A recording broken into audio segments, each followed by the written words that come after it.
রাখবো না, কখনো তো রাখি না। না রাখবে কেন? এ বাসায় কি হচ্ছে না হচ্ছে তুমি কিছুই খোঁজ খবর রাখো না।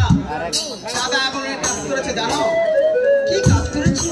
এই তো দাদা কি করেছে না করেছে তুমি তো কিছুই জানো না। আমি কখনো তো কিছু দেখিনি ভাইয়া। দাদা একটা রূপসী মেয়ে এসে তার ঘরে রেখেছে তুমি জানো? ভাই তুমি দেখবে?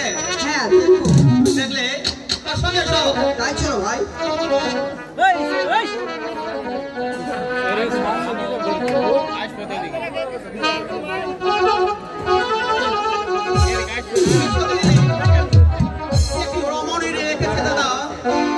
আরে বকুড়ি, আমার সুখের ঘরে তুই আগুন দিতেছিস না?